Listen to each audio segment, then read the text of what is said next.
Hey guys, Beast Force here and welcome back to my Phineas and Ferb breakdown.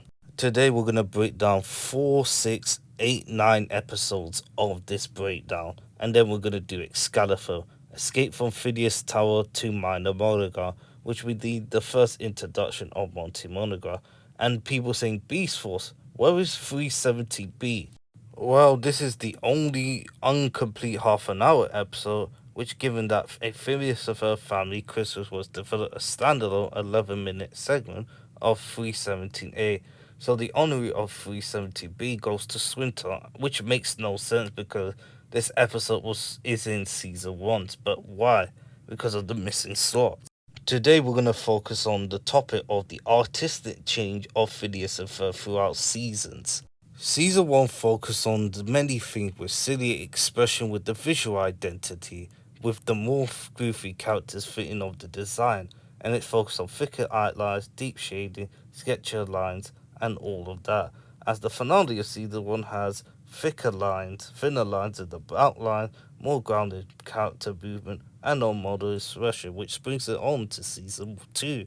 While season 2 is completely different with the shading, lightning amongst such dynamic backgrounds, along with other things as well, with the colours being thinner and outlines with it.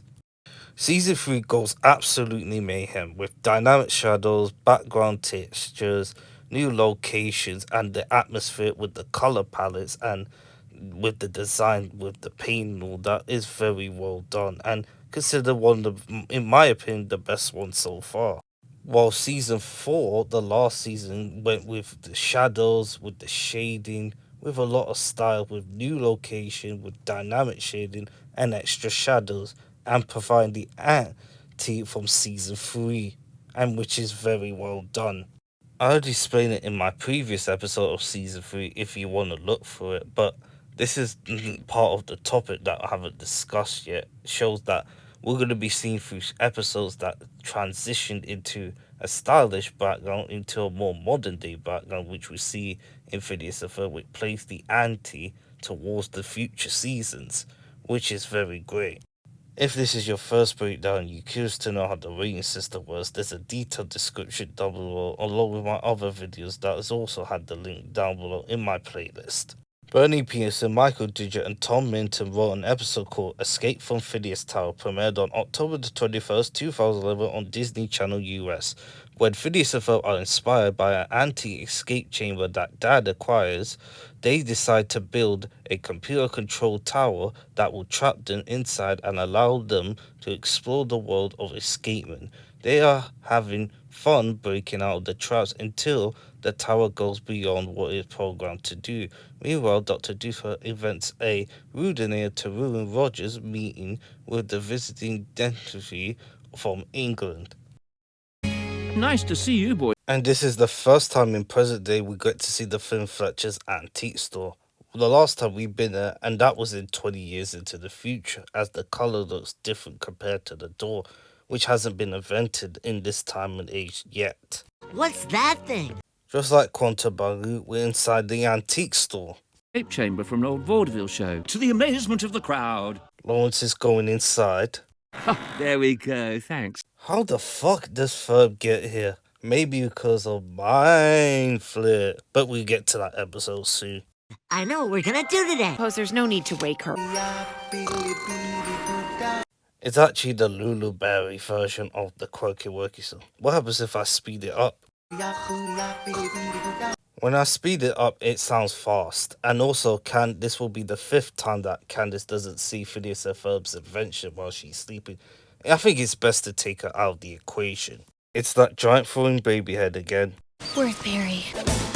I like how Perry goes as a boss has it disappear with the hoot. Cool. Agent B, National Good Manners Day. There's no such thing as Good Manners Day, as it is made up, so presumably some people say it takes place in September. I don't know. I think it's around August. Someone did a video of Phineas and Ferb color, which you can find. What does that make you? Gentlemen, boys, and girls. He should have said children of all ages, like the roller coaster. The most complicated trap ever devised by man or child. That its blueprints had to be viewed in a smoke mirror to avoid driving its creators insane.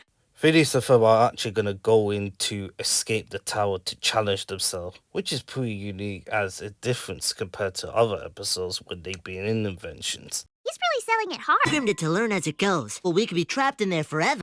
It's dangerous, but it's a risk. I really like how Phineas and Ferb challenge themselves into dangerous situations like that. No. You guys can stay out here and be the cheering section with Candace. In 15 minutes, you can smash the machine and rescue us, just like in the old days. Well, Beefy messed up the machine many times. I remember once in Phineas and Ferb Busters, but that wasn't the machine. He just absolutely ruined the whole scene with the EMP wave. But they can do it. Bid you adieu. Goodbye. Auf Wiedersehen. Phineas saying goodbye in German. Wait, does Phineas Finn speak German now?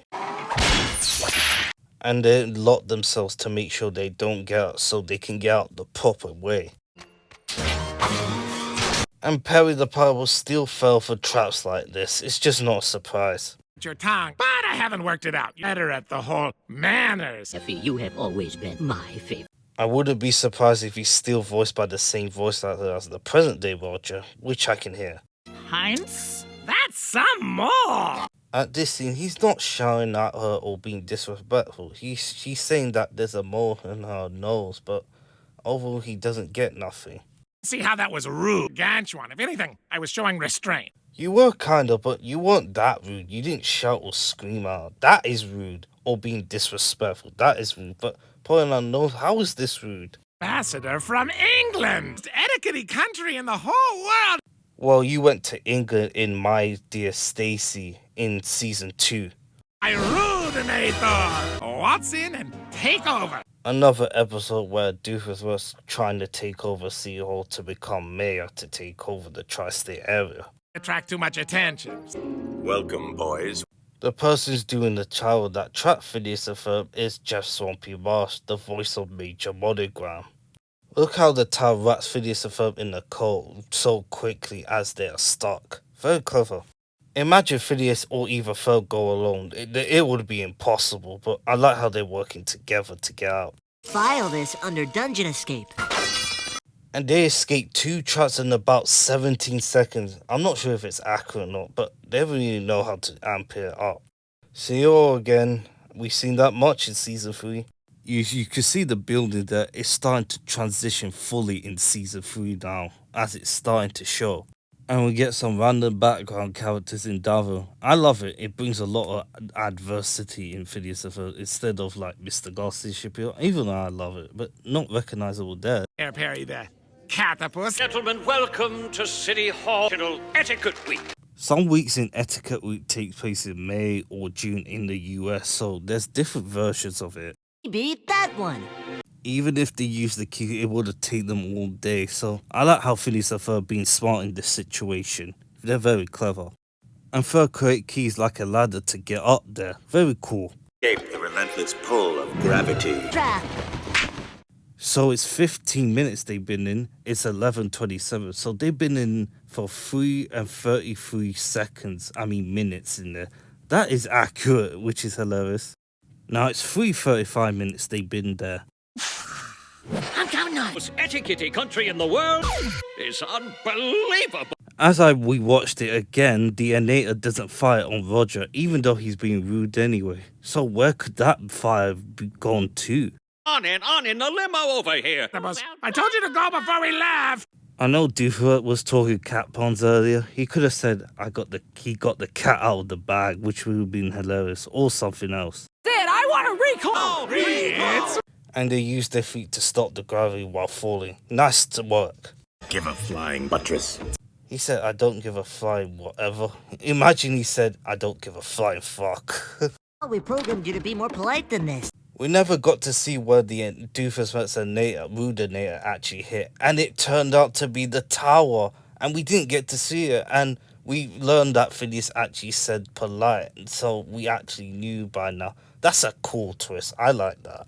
Something sharper. We've gone from cat puns to sharp puns. Great. Man, Ferb is a G. There have been some death experience before with Phineas and Ferb almost losing their life.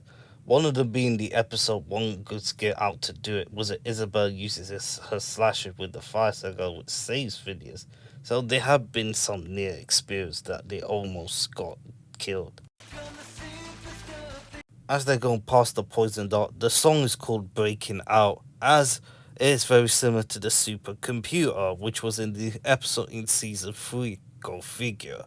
How long have they been there? It'd probably be longer than that, but it's 15 minutes, so we don't know. In the maze again, just like in the maze episode in season 2. Similar to Phineas and Ferb Get Busted, the dream episode, and Don't Touch the Lava. A very similar game that the children play, Don't Touch the Lava. Look at that flip from Phineas, wow, and Ferb. Past the sharks and just like before. And it seems very similar to Star Wars A New Hope with the garbage compactor. And funny enough, we're actually getting Star Wars very soon in Phineas and Ferb, but we'll get there soon enough. Oh my gosh, it is almost time. How is Candy still sleeping after there are a lot of cards, pencil on her feet, and the eye drawn here? Boy, that was close. Was it scary? The Sentinel Tower is very similar to the HAL 9000 in the Space Odyssey 2001. And this is very smart. Perry puts a cork inside instead of DNA self-destructing. And so's your sister! One thing to say to you. We didn't see Roger getting hit by the Rudinator, so this must be some act. So it means Phineas and Ferb's invention actually got hit by Doofus's Rudinator, so that's why the tower's acting crazy. That's a cool twist, I like it. What the? In the limousine, little play for your edification. And that was a surprise. When I first watched it, that surprised me. So that Roger did not get hit by the Rudinator. It actually hit Phineas and Ferb escape tower. I just keep repeating myself because if anyone wants to know. 4 more years, and that won't be the last time you hear about it. And once we get to the Mama Tractor episode. Curse you, Perry the Platypus. Great! Well, you gotta work on your aim, Doofus, instead of aiming the backyard every single time, just like always. If Doofus had aimed better, you could have fully successful, but it was an act. Dress, because you're going to be receiving your pension in here. Man, Jeff Swanton is really enjoying voicing this tower. Very nice. Don't need air, do you? You know that's gonna kill them, right? In mortal terror. Friends? I've been programmed your friends. Oh, yeah. And they said friends while the tower traps them too. And that gives Phineas and Ferb an idea. Friends. Hey, that's it. Got friends all over Danville. I like how we can see hold the view of Danville. Very nice. That is very well done for Phineas and Ferb to manipulate the tower. Friends all over the tri-state area. So that means the tri-state area is huge, and there's a digital size of Earth as we get to see close, including Jefferson County, Milo Murphy and his family, with Melissa and Nicole. Plus, there was that small matter of circumnavigating the globe. Tokyo, Paris, Nepal. We have friends all over the earth. All right then. And that's true, we've seen evidence in Summer Belongs to You, if you want to go back to it. Meep. He's for another planet over the galaxy. You will never escape. Never! And the escape tower's going to Meat's planet. And that is very smart that Phineas and Ferb manipulated for the tri-state area, the whole round world, and everything to make sure that it convinced them to go another world. For today. And there are a lot of ships which is the same design as they're going to attack Meat's planet. The Milky Way galaxy. They got a mallet. But if you used the mallet earlier and it didn't work, and I don't think it will work either. First episode, this breakdown with the ratings. The plot will get a 2. Another simple plot of the status quo of Phineas and Ferb of the formula, but it's kinda different this time with Phineas and Ferb going in the tower as they escape with a couple of seconds to spare. As Doofus and Rudinator actually hits the tower, which actually makes it more harder than ever, as it targets other things like tri-state area, Phineas and Ferb and his friends, but Phineas and Ferb decided to direct at Meat as it targets the Milky Way galaxy. I really like how Doofus and the person in England actually acted out as angry towards each other, which is amazing. So that means Doofus versus Player failed again, as he gotta work on his aim. Characterization is a 5. Everything else around Doof and Perry is the same.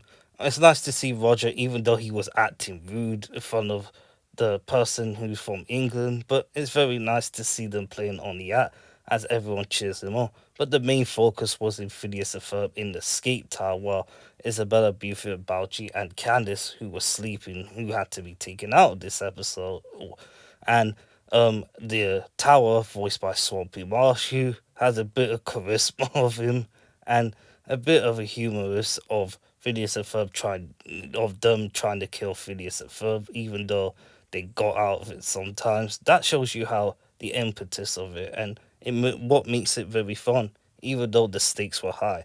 The visuals is a 5. There are a lot of things, not much with Doofus vs. Perry, as they had to go into the city hall to watch Roger. It's not much there, but the most part focused on Phineas and Ferb in the escape tower with a lot of traps, keys, lavas, and everything else. And with the tower covered through Earth and the Milky Way galaxy, everything else is well done. Importance is a 2 and entertainment is a 5. 19 out of 25. A lot of things happened in this episode. The traps, the song, Phineas and Ferb escaping along with everything else, with their friends helping outside. Very unique. Zach Moncrief and John Mafford wrote an episode called The Remains of the Platypus, premiered on Disney Channel US on February the 24th, 2012. Crazy to have ensured that Danville and no one has any idea what's going on. The wackiness unfolds when Phineas and Ferb create Cheesetopia. Doofus has brainwashed Perry into thinking that he is his butler with his butler later, and Carl is trapped by Heinz while in a squirrel costume. Now we're starting Doofus there instead of the Flynn Fletcher's house, and the title looks different. And the title flipped. And we start off with Doofus wearing his underwear, and the remains of the platypus is a reference to the remains of the day. Full control of the tri-state area! Assistant Butler! And looks like we're going to know how Perry the Platypus become a butler. So this episode played on reverse, just like many episodes, but in reverse this time, as we're going to go back to where it all started. Listen, why? Quiet, you! Man, poor Carl's stuck in the tree and Doofus telling him to be quiet. That's funny. Oh my gosh, everybody, it's Lil Soul! In a doodle doodle doodle. Little Soul from Buckingham Palace, and he's voiced by Eric Bowser. I know IMDb listed as just Swampy Marsh from doing the voice of Little Soul, but my heart feels like it's Eric Bowser doing the voice. Party's gonna be off the hook! Man, Doofus has got some moves. This guy, man. In Linda's point of view, she can see anything, but she still doesn't recognize Doofenshmirtz after they went in a one day, and I know that he never saw her again, but she still doesn't remember.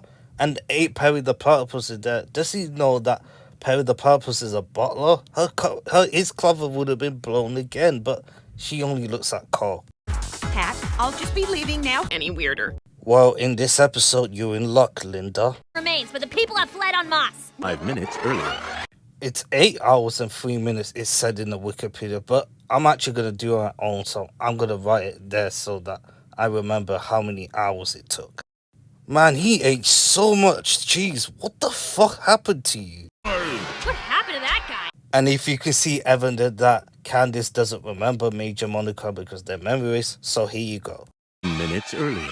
This is very similar to the episode called The Betrayal, and that was in Seinfeld, one of my favorite sitcoms. He is working for... Looks like his head and his body getting bigger.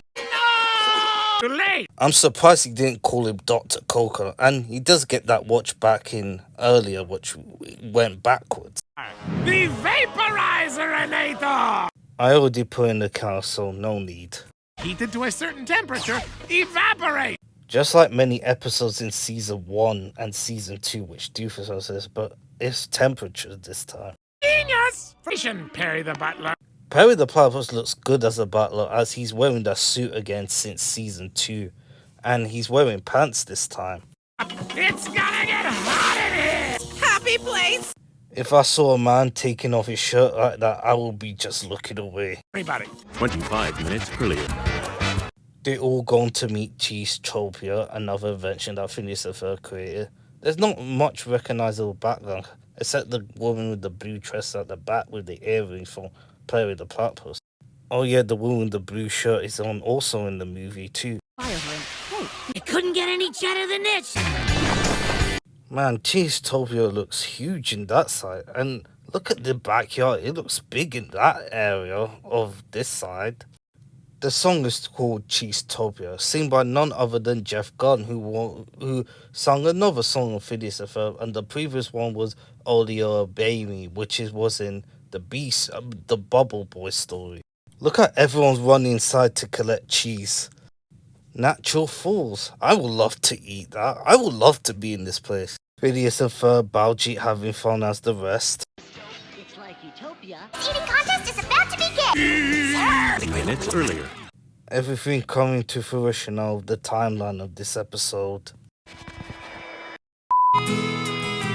The song is called Paris Hat. The song is similar to Radiohead, and there's a reference to Forrest Gump. And also the same singer who did Everything's Better with Perry, Robert Wyckoff, does it again. Floats on the wind, I wonder where. The hat pushing the wind away is very similar to Frosty the Snowman using his hat as well. Is this herring red? That squirrel man dropped his hat.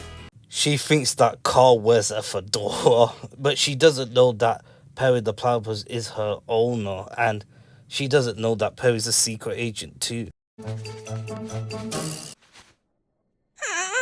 Perry the butler tells Carl where he is as he was hiding it. That shows that Perry the Platypus had been brainwashed by Doofenshmirtz with his butler in here or something, but we don't see it. To the lawn of my evil lab. 25 minutes earlier. I like how the shadow changed from in and out as the sun will rise soon, as it's gonna go tonight now slowly. Perry the butler is serving Doofenshmirtz now. Well, Doofenshmirtz has brainwashed him.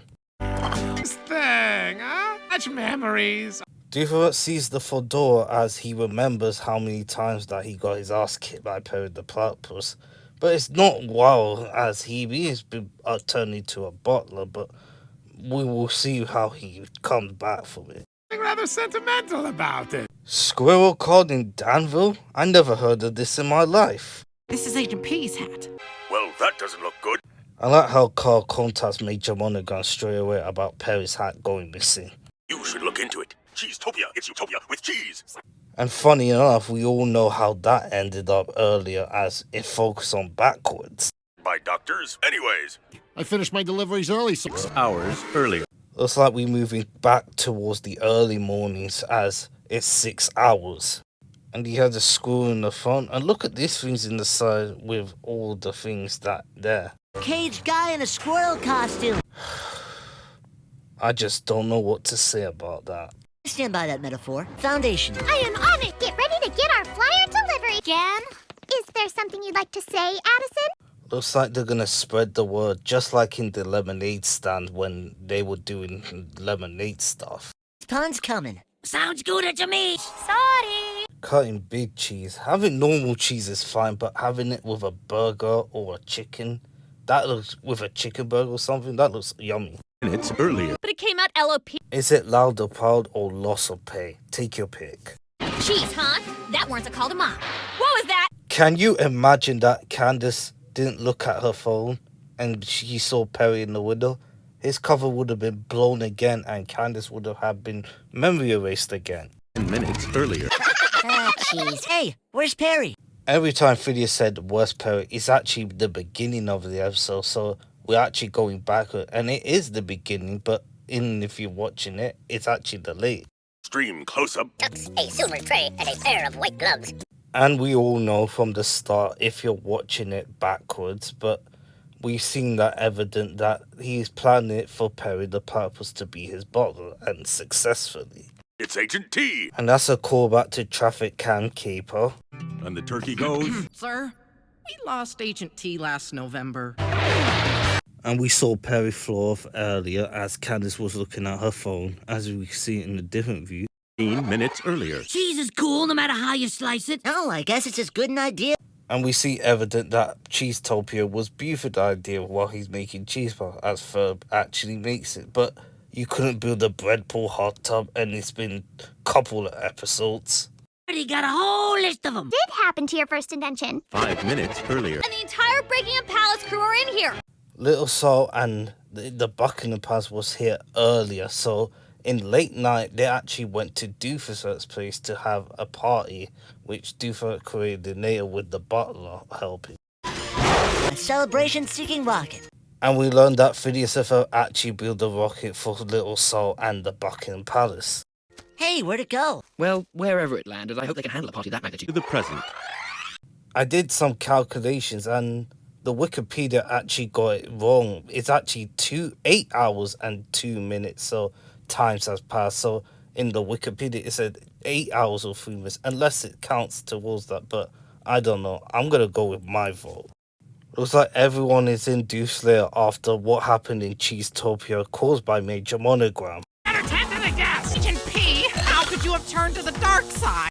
And to make this even funnier, this is a Star Wars reference, and by the time this episode aired in 2012, where Disney actually bought rights for the Star Wars of Lucasfilm. Maniac butler! You belong in this hat! See? Harry the platypus! Even though he looks so good as a butler, I prefer him wearing a hat. He looks like a beast here. Looks cool. And the writing says, I fight evil, even though Perry written the wrong way round or something. Looks like he's starting to remember again once he finds it. And the flashback will come in.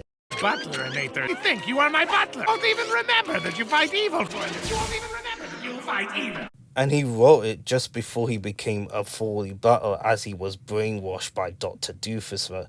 And it's a good thing that Carl spilled the juice at him, because if he didn't, then Perry the Platypus would have been a fully butler and Doofus would have took over the tri-state era. That's actually a good thing that Carl actually saves the day. And if he didn't go there, what would have happened? But I'm glad Perry the Platypus returned to normal. 11. Wait, I lied. What's that? Some new band? Oh, I fight evil. And Perry the Platypus is not playing out after what Doofus has done to him. Go on, Perry. As time passed, Cheesetopia color changed as it, and Doofus Veterinaire fires it as it fades as it disappears already. We do have a nice backyard. And he said the same line like before when Phineas and Ferb's invention disappeared before. There's that lady with the blue dress again, and you see, it is the same people from Cheesetopia, so they came Cheesetopia to Doofus' apartment because of the Innator. Curse you, Perry the Platypus! Squirrel man creature hybrid thing. Thought a high-fiving swollen guy. And it also knows that Phineas and Ferb and the gang doesn't know that the swollen guy is Major Monogram, so their memories actually get away, keeping in the continuity from the second dimension. Good stuff. Topia was just here. And that's the fourth time that Phineas of invention has disappeared, and he wants to know where it is. Suspicious. Look, there's Perry. And scene. And that's the second time someone says "and seen" since the Chronicles of Meep, and that was in season 2. So these two episodes that break is animated by SMG and in animation as it does more until season 4 as it's fully controlled. This episode felt weird. It's absolutely weird, but the plot gets a 3. The plot is just written backwards and it throws you into the deep end, what makes it engaging. As we learned out now that Perry the Platypus become a butler because of Doofus, and Carl found out that Perry's hat was missing as he tries to rescue him but gets caught as he saw Doofus uses his Innator to bring everyone here. As the other side of the plot, Phineas and Ferb build Cheesetopia as Major Monogram actually got allergic to cheese and everyone run away to go to Doofus as Perry the Platypus was brainwashed throughout the rest of the episode until he finally wrote a thing, I fight evil, as he beat up Doofus and destroyed the Innator, along with Cheesetopia of course, which makes the episode so engaging as it's written backwards with the minutes and hours play. It is very interesting. Characterization will get 5. as well as Phineas and Ferb and the gang building Cheesetopia, as Buford is the star of that part of the episode with his cheese puns and what makes it interesting, as Candace wants to bust her brothers even though she'd never come out again, as the main focus was around Carl, who also helped find Perry the Platypus's hat, and where he is, he's at Doofus versus later just to be caught by Doofus. And Doofus shows you that he is truly evil by brainwashing Perry, by turning into a butler. As Perry the Platypus, it's not really his fault, it's just that he's been used to tell what to do and a lot of things with the idea until he comes to realize that he is fighting evil. That's what he's been built on since becoming the old WCA agent, to fight evil pharmacists. And that is a strong point of Perry the Platypus's character, and that what makes him unique and entertaining. And he's the GOAT. The visuals, it's a 5. A lot of things, Cheesetopia, and inside of cheese, or everything with cheese. The song, Doofus vs. Later, Perry the Platypus being the butler, Little Soul, everything else is well written in this episode for this type, and it's very well done. Importance, it's a 3. It may lead to nowhere, but there was the important thing why it gets a 3, because what if Perry the Platypus becomes evil and joins Doofus? That what happened, and the episode written strongly, and it's written very well with the Cheesetopia and stuff, which is not important, but the writing this episode with the jokes and the guys, it's very well remembered. Entertainment, it's a 5. 21 out of 25. I wasn't expected to be this high, but it is. It's one of the most weirdest episodes of Phineas and Ferb, and along with the Candace suit, but those two work in a different way, and that what makes it so remembered. Anton Gilbert and Kaz wrote an episode called Ferbladen, premiered on November the 25th, 2011 on Disney Channel US. Phineas and Ferb create their own language, Ferbladen, which quickly catches on. Unfortunately for Candace, she awakes from a massage puzzled to find anyone else speaking a language she doesn't understand. Meanwhile, Dr. Doofus decides to use propaganda as a new narrator, believing that it will work since people will believe anything they read. Boys, have a great day. I'm off to work. From auctions and private sale. And we've seen evidence that Lawrence has an antique store in Escape from Phineas Tower.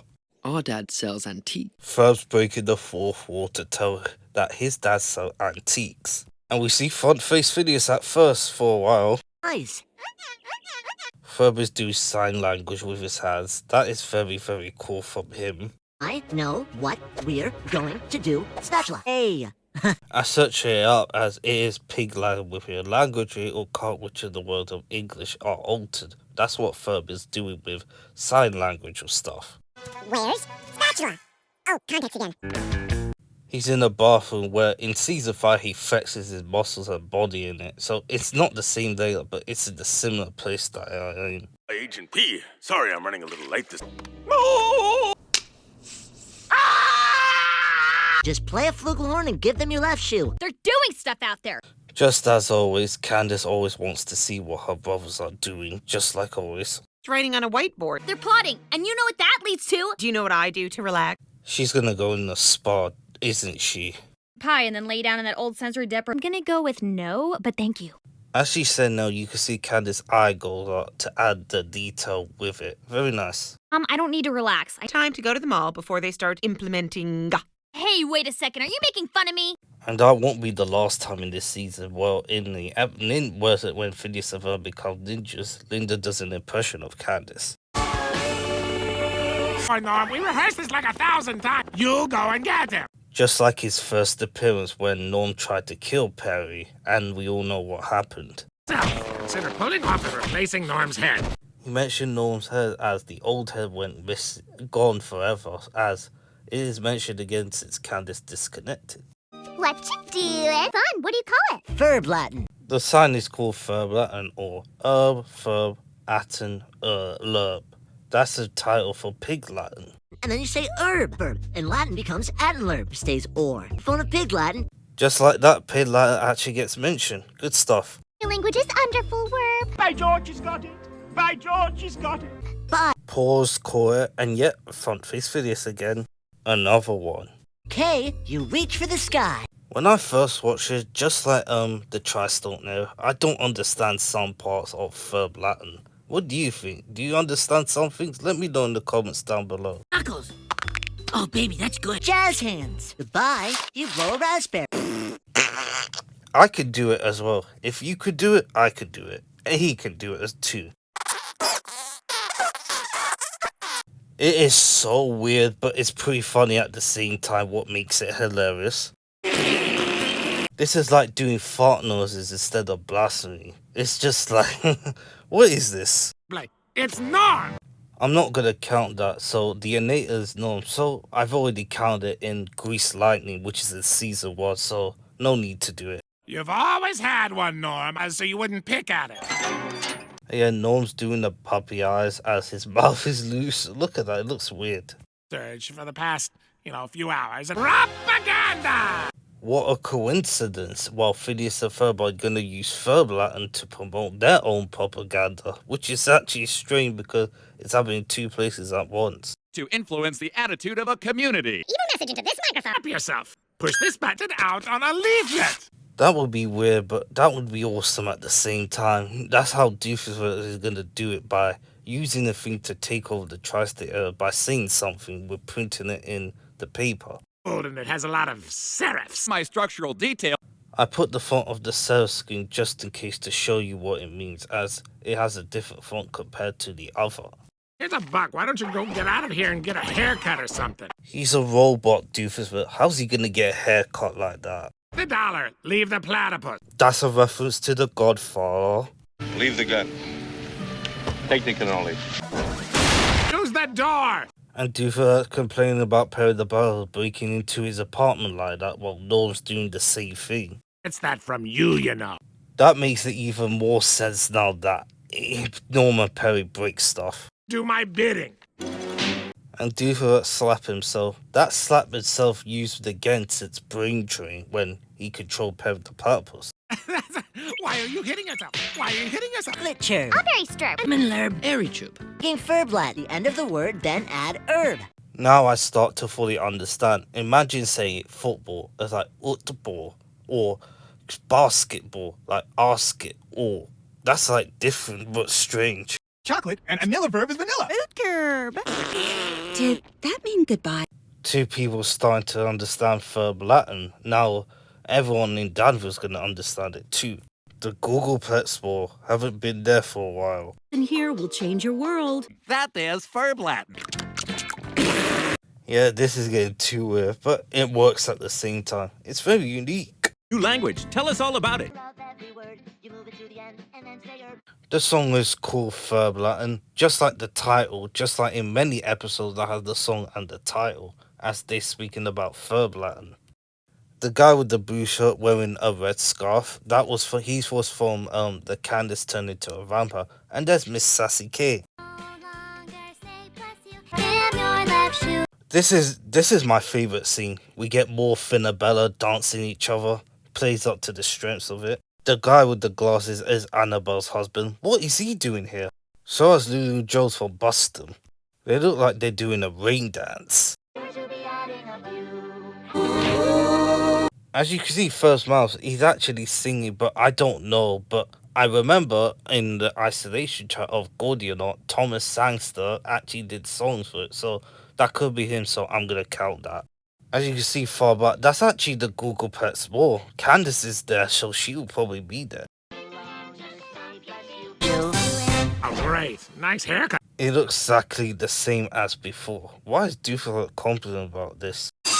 You're a weird robot, Norm. Weedish? You better not be broken, Norm. Oh yeah, he's still in this apartment. He doesn't know it's Ferb Latin yet, so nice writing. Slurp? No, it's not Onslur. In English, it means launch. I mean, launch.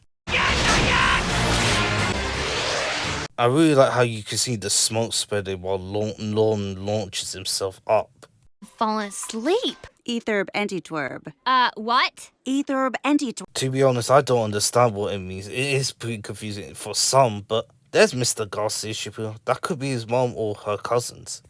There's Baxter with a blonde lady from flop stars. Ein Merb? Eat Strb? I no speak herb your language. To be honest, Candice is very relatable in this scene. She doesn't understand a thing that they say. Else, Merb? This whole town has gone crazy! Of life. Verb Latin. I think she should have known until now, but I'm glad she knew it by looking at the TV. You are so Austin, Burb! Candice can speak Ferb Latin. She said osted instead of busted. No, I don't know what Ferb Latin is. Dear, as long as you're getting up. What are they doing this?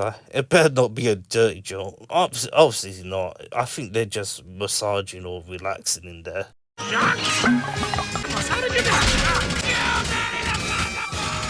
And I love how Perry dealt with it by taking the oil out, as Ferb still Norm still speaks Ferb Latin until Doofus won't change it. Werb oinger pounder.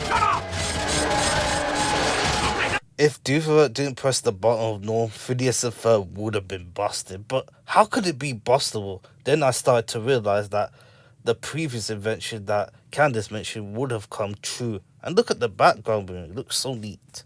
Talk normal. Huh. Yeah, okay. What time is it? 20 minutes since the last time you asked me. Yeah, once again, even though they didn't create a big invention, Candice has still failed once again. I think we have anything to say to each other. Hands! I really hate jazz hands. I don't, even if it's weird. I really like Jazz Hand. It makes it really unique. All right, you two. What do you have to say for yourself? Now that's a convincing font. As they prevented themselves from being busted from them. Looks like Doofus impersonator does it once again. Norm, actually. Thing I mentioned earlier. You might want to look into that. That's the second time in this episode he slaps himself. It still never gets old. Not funny, Norm. And that's the fifth time that Phineas and Ferb don't create inventions in this episode. It was just Ferb Latin. The plot will get a 3. Both plots are very interesting and very funny. I really like how Phineas and Ferb create Ferb Latin instead of making an invention that is always in the backyard, which spread around in Danville, gives a new variety with the background characters and the song.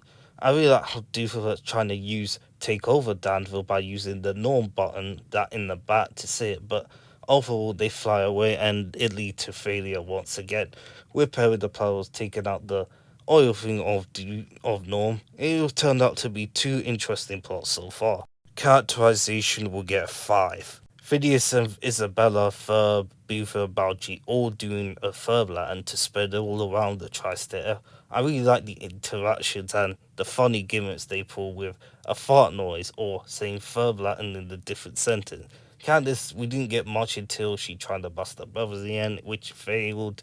As well as we get more Norm on Doofus' interaction, even though Doofus is annoyed that his door getting busted, speaking Ferb Latin, and Perry the Platypus stops them, so everyone else is very well written. The visuals is a 5. I really like the songs, the interactions, and the movement with Ferb Latin doing jazz hands and different signs of it, and the song too. A lot of things come out, even though there's a lack of invention, you can still enjoy it. Importance, it's a 2, and entertainment, it's a 5. 20 out of 25. For another episode like this is actually very good.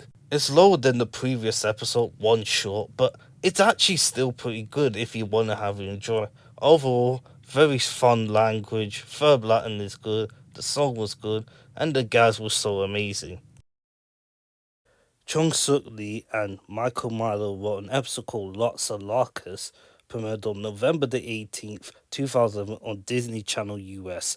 When all the potato in Danville go missing, Phineas and Ferb decide to clone some using Buford's last potato chip so that Isabella's Nana can make a latkes for the Late Kid Festival. Unfortunately, Buford's DNA merges with the potatoes, creating mischief potato gremlins all over town. Meanwhile, Dr. Doofus plans on using his historic army relative Enator to summon the Spartan army and use Commandum to take over the tri-state area. Thanks for helping me set up for the Laka Festival this year, guys. Helping me get that Golden Years assistant pack. And wait for the latkes, darling. The first appearance of Nana Shapiro, and she's voiced by Carl Kane. And she also appeared in 4 appearances: A Phineas and Ferb Family Christmas, Operation Common Cake in Season 4, and unexpectedly the infamous episode At Your Age. Cooking as soon as Bellsheet gets back with the potatoes. Potatoes in the entire tri-state area. Make this bad boy last. Looks like they're gonna need to find one, as it's gonna be based around potato chips. Senior Citizens Riot? Steve! Buford, let me see that potato chip. Herb, I know what we're gonna do today. Potatoes. Hey, where's Perry? Front face Phineas once again. Behind on his electrical bills. Agent Raccoon finds about it, and we all know Doofus is spending money on their natives on Charlene's alimony, as we mentioned it before. Alimony package And that was mentioned again in I Scream, You Scream. is loaded. Handsome woman. I hope his wife doesn't hear that, otherwise Major Monogon's wife is gonna get angry if he hears that. And he's launches himself to Doofus Evil Incorporated again. Is boring. Bored. Boring? You've been in traveling around the world in Summer Belongs to You and other things you've done with Jeremy and Stacy. Working. What about Stacy? Grounded. Jenny. Protesting. That's the first time Ninja mentioned Jenny, as she is protesting, so that could be the reason why Jenny doesn't visit Candace anymore.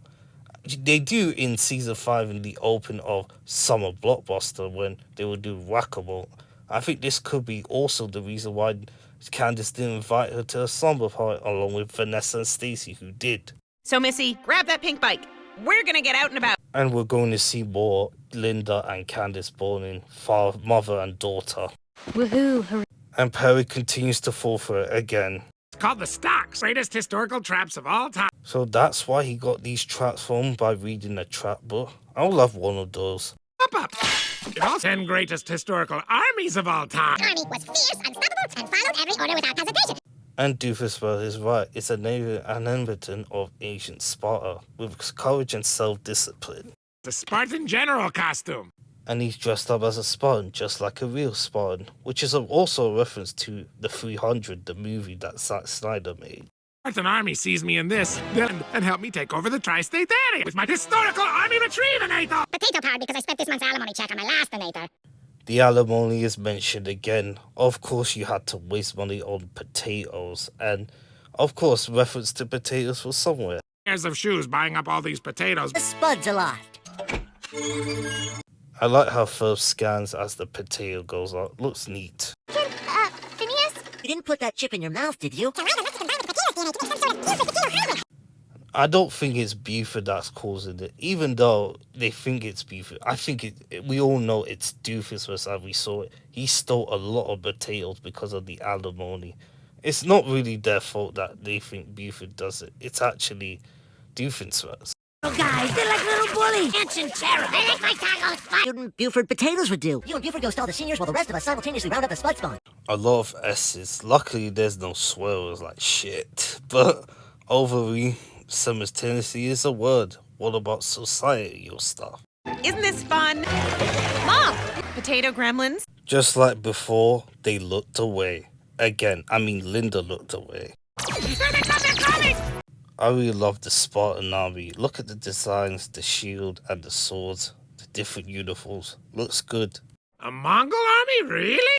And these are the Mongol army, which is under Generous Khan, which is iconic that Doofus Khan is there, but that takes place during the War of China. But this is the Mongol army. Oh, hi there, me here. Welcome to the future. A bit by the Spartan general's uniform. And they run past them just like that. I guess it has been 1,200 years since you've eaten. It's not just Law breaking down the stuff of Doofus' apartment, the Mongol army's doing it. I get a new costume. Costume shop, then round up my Mongol. And there are the seniors, the retirees, that they live here, just like the old people in other people. To put up with this, I'm part of the... You gotta think of something. Folks, I'm Mr. Sock. A sock puppet appears again, just like in the second dimension, but this is different layout this time. Now you put eyes in there. Stink! Not quite as old brother, you guys stink in SpongeBob. Oh, brother, this guy stinks! We are socks. Looking for what? You both stink! I like how they're not falling for it, which is absolutely insane. I think we have to take it up a notch. The song is called Frenemies, none other sung by Buford and Baljeet, and it's one of my favourite scenes in this episode, even though. Together, baby, we know Look at these guys causing mayhem around Danville. Balloons popping, hair whisked. Look at the chaos they're causing. This is wow. I'm going to round them all up. Yes, spuds a lot and attach those hoses, potatoes into that soothing hot tub we built into the boat. And they know what to do if anything goes wrong. Have a backup plan to stop the potatoes. Would you build a hot tub? Don't worry, Isabella. Just wait until we get to Bully Bromance. Phineas will have his own hot tub soon. And a bread ball hot tub. Take me with the wedge. Now the seniors is going to join as this lady's joining in with the glasses first. Yes, we're frenemies. And the potatoes are inside of the thing. Very, very nice detail to put it in. It's working. And the potatoes have their own paw with a hot top. Spicy. And the Mongol army is scaring the potato army with chips. Buford had Mongolian barbecue for breakfast? Follow that board. And Candace is tearing on them. But where is Linda? You're supposed to be with her. Wait, up! Candace! I really don't blame her. I would be exhausted too. As I used to be! Using sausage to continue Linda from driving. Good thinking. Look at the costume. The musketeers, the clown things, and what's the guy with the mask with the eyes and the horn thing at the left? Low on funds right now. Potatoes in trade. And the worst thing about this is, this actually works. He traded Potato with a new costume. Ship. I can't keep it all because of copyright, but I really enjoyed the song more than Phineas and Ferb, Isabella collecting the potatoes. And the seniors applauding the Mongol army instead, but it's actually Buford and Baljeet singing, which makes it amazing. My brothers! Last upon my appropriately Mongolian military regalia. The festival is ruined. Can you imagine that Linda wasn't covered in newspaper in the face? Phineas and Ferb would have been busted, but it's not the Mongol that bring them. It isn't their plan. It was actually Doofenshmirtz. And that's the second time that Doofus has left Perry and actually touched the Anator. Roll the tri-state! And that's them teleport along with Doofus, who actually cosplay as Khan from the Mongolian army. Go figure. Now, what am I looking at? Enough fun for today. Looks like Candace is getting fun, lose a lot of fun while losing her busting urge. And front face for this we see in front once again. When the festival Ruined? Best time we've had since they canceled Free Bean Salad Tuesdays. They had us at sock puppets. Nice to see Buford and Baljeet bonding more together as they do as before. Even though he didn't give him a wedgie to Baljeet, but it's nice to see that. What's Perry doing in a pillory? I forgot to add that Isabella made the comment about potato and Baljeet said no, it can't earlier, so I have to point that out there. Those are stocks. A pillory forces the wearer to remain upright, exposing to poking and prodding from passers-by. You still can't stop the front face, Phineas. Man, Phineas is a G. I like the way he clicks with his fingers like that. Somewhere in Mongolia. This is the first ending cutscene we had since My Fair Goalie wasn't when Ferb was talking to his cousin. Something new which I like. Legend tells of an epic battle between potato gremlin creatures. And that's where Doofus teleported into. And Doofus wearing a lab coat? That doesn't make sense. He was wearing a different uniform earlier. You, Perry the platypus? It sounds weird when other people say it, but when Doof says it, it makes sense. But it's uncanny, which I'll give it that. I majored in this in college. The plot will get to. I really like the idea of Phineas and Ferb collecting the potatoes, as it turned out by Dr. Doofenshmirtz doing something with it, as Phineas and Ferb with the gang collects the potatoes, as Buford and Baljeet stores them by making a song called Frenemies, which I enjoyed a lot. As plot B focused on Doofenshmirtz becoming a Spartan, but it turned out to be a Mongol army as he changed costume, only for Perry the Platypus firing a NATO as he goes through a different time.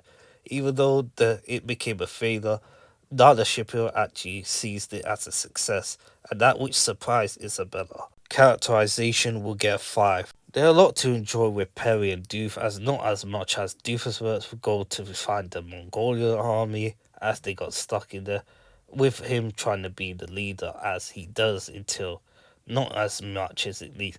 but the main focus was on Phineas and Ferb Isabella collecting the potatoes, which they're alive, and over doing their job. I really like the interaction with Buford and Balchi a lot, with the frenemies, with the song showing it, and they doing a very good job with it. Easily my favourite. Visuals, it's a 5. There were a lot of things that happens in the episode with the Mongolian army, Doofus dressed as a Spartan, frenemies with Buford and Balchi, the potatoes moving around with Candace and Linda riding their bike. A lot of things happening which plays to the strength of the show. Importance, it's a 2, and entertainment is a 5. 19 out of 25. Not better than the previous episode, but it's still very good with the song duo of Buford and Balchi, with the potatoes causing mayhem in Danville, with Phineas and Ferb and Isabel doing their job, with Linda and Candace bonding with together, as well as Doofus with the army. A lot of things good happening in this episode.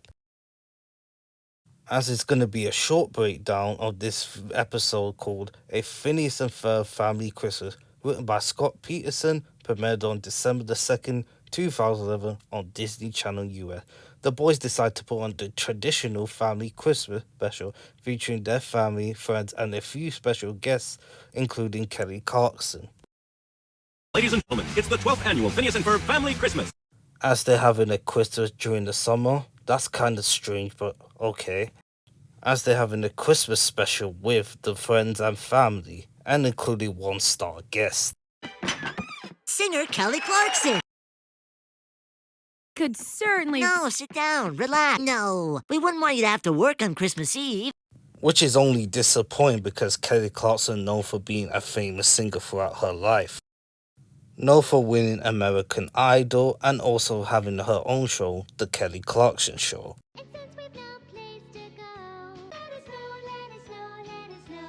There are 4 songs and one of them being the jingle with Doofus doing Christmas where I don't count, but the first song was actually from Let It Snow, which was actually recorded in 1945, which is about herself and also her affection of her crush, Phineas Flynn.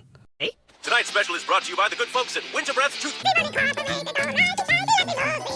With Doofus going to use his transporter so he can store things for his Christmas presents for this Christmas Eve or this year. And all his elves are making gifts for Buford. The second song is called Good Queen Wenceslas, which is actually a reference to December 26th of Christmas Day of the Christmas Carol about the King, and also 1980 of Oscar Hamlet 2. Everyone's come together for the holidays, but Perry's still not here. Even though he was trapped, he able to defeat the transporter and even transport him back to the Flynn Fletcher's house, even covered in snow. All together after all. Well, the fourth and last song of this episode is called Wish You a Merry Christmas, which is iconically one of the best songs in this episode right now, with everyone singing. Even though it's in the summer, it's just kind of weird, but it's very fun. After the song, they teleported towards Doofus as Kelly Clarkson got out of there, very similar to how Perry the Platypus escaped. And we do get to see more of the Garcia Shapiro family, and the man wearing the suit is actually Isabella's dad, as it's confirmed right there. Well, the plot is very fun and very, very interesting. I really love how everyone's getting together in Christmas, even though it's June. I really like how the song is played with Isabella, Buford, Balchi, and everyone else participate, including Candace, as Doofus and Perry's dynamic duo is very funny, as Doofus goes to use a transporter to get shopping as he failed. There's a lot of good scenes, a lot of joy, and a lot of fun. Just like the previous episode, everyone's very consistent in this episode, including everyone's having a good time, including Candace, Phineas and Ferb, Doofus and Perry, even though Doofus loses again, and including Kelly Clarkson, which is the only part of the problem is she doesn't get to sing, but even though it's Christmas Eve, which is not because it's in the middle of summer, everyone else participated very well. Just like the previous visual, it continues to catch up a notch with the songs, the pacing, a lot of fights on the duo together. Everything else is very unique and very well done. Importance is the weakest part of this special, even though it's not as good as the Phineas and Ferb Christmas Vacation, which is way more important than that. This episode is set on June, and if you want to enjoy this episode, I don't really blame. But if you want to watch for the continuity or ever, it's not really important, but go ahead if you want to. Well, this episode, same as always, as entertainment as it is, still engaging from the start to the finish with the songs and the jokes landing. There are good things in the episode, the songs, the Christmas theme, the jokes, the comedy, the innators and all that. It all plays very well into this episode, and if you enjoy it, then you're gonna have a very good time. So Merry Christmas. It was actually really sweet. Premiered on June the 1st, 2012 in an episode called What a crock. Written by Aliki Theophilopoulos and Anton Gilbert. When the boys found out that the famous Crikey the crocodile has gone missing, they set out to find and return him to his home at the Danville Nature Preserve. Meanwhile, to Candace's amazement, it reveals a digital scrapbook compilation of Phineas and Ferb's wild inventions. Dr. Doolittle planned to embarrass his brother by using the chicken replacinator to replace Roger's Mayor Award with the nearest chicken. All right, Candace. That sting was used in the same soundtrack in Summer Blockbuster in the beginning. All right, Candace. I'm headed out to the zoo because Dad's here. Horse in a bookcase. That's one of the most underrated gags, and it just continues to press me even though it's short. And it's sung by none other than Robert F. Hughes, the director of Phineas and Ferb, doing the song. Hello, Candace. Evian never thought I'd continue to see him being a stalker, just like that. Can I see them? Visit with my friends Phineas and Ferb. If that was Evian, I would just let him in because he knows Phineas and Ferb. But if it was someone else, I'll tell them to fuck off. I am holding in my hand digital scrapbook. He does have many Phineas and Ferb scrapbook, but in this digital file that he has. Also in the computer and also in the book in Book Club in season 5. Compilation of Phineas and Ferb's creations. The roller coaster, even though Evian wasn't there. Candace loses her head in season 1. The chariot racing from season 1 as well with Phineas and Ferb riding on it. The 53 Treehouse robots. Out of launch from season 1. All of them were in season 1. I'm surprised none of them in season 2 or season 3 so far. Does not leave my person. Hey, Horse in a bookcase to bring you this breaking news bulletin. Where remember little Crikey the crocodile. And Crikey the crocodile has been missing for I don't know how many, but hopefully it's what we see. Speed bumps later, bada bing! Hobo Dan the trainer sounds like Dakota, who is voiced by none other than Dan Povermire. Nice thinking there. In the swamp areas of Danville. I'm in that swampy marsh. You all know that's a reference to the co-creator Swampy Marsh, and that won't be the last. Crocodiles head for the sewer. Phineas is more of a genius than other people. That shows you how smart he is, along with Baljeet. Ferb, I know what we're gonna do today. You know what I'm gonna do today too? I'm gonna take today. I mean, borrow. 3 in a couple of seconds? Tone it down, man. Where's Perry? I really love the pictures there with Phineas and Ferb with Perry and young Candace as well. Good morning, Agent P. It's Ray Liotta. Known for being in many films such as Goodfella and one of my favourite GTA games, Vice City, as Tommy Vercetti. Rest in peace. Yes, I am. I missed out earlier Phineas saying yes I am, was it when Evian showed something, so I put 2 up. Landscaping done. The Academy. The Academy has been mentioned against its Giants, and also Get That Bigfoot album here. I haven't done Giants yet. I just did a favor for you. Thanks, Francis. I owe you big. And it's the Academy again from that voice, but this time Major Monogram's voice actor Swampy Marsh voiced it instead of D. Bradley Baker. The chickens and chicken-related jokes. Oh yeah, that's gonna be the introduction of the Aeneid that you know once we show it. Take him down a peg. That I was like, zing, wow, yeah. Man, I miss Ray Liotta. He was fantastic as Tommy Vercetti. Great actor. Hollywood star when I'm needed here. Need more than we do. Yes, I do.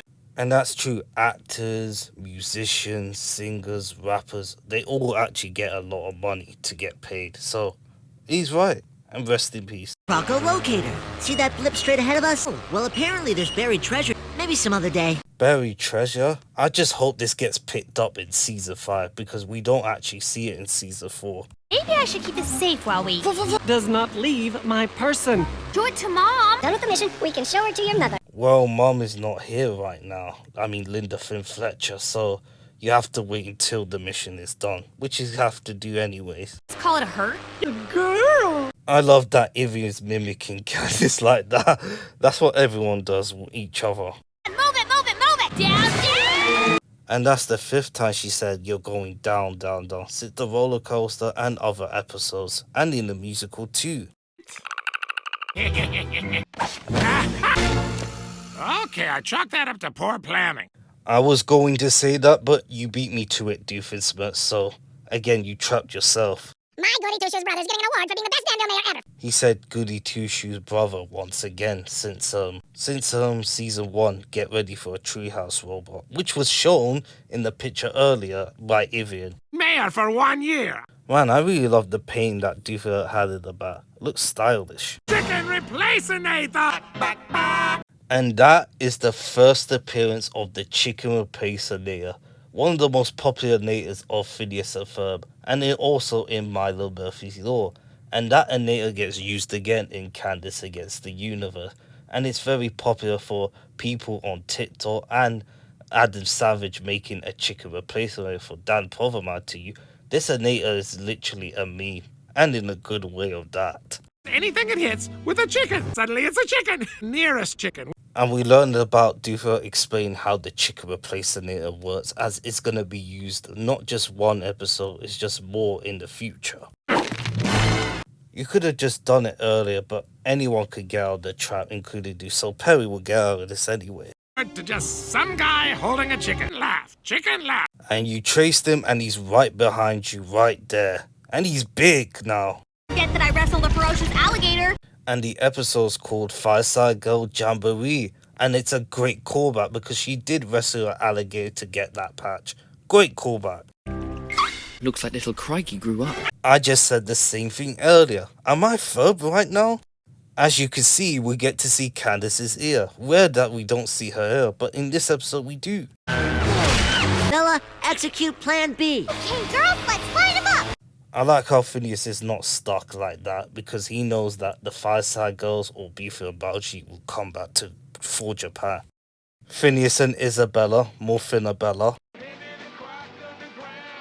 And that's the song what it's called. Sung by none other than Robbie Wacker, who gone on to do another song as his accent similar to Alabama Bound.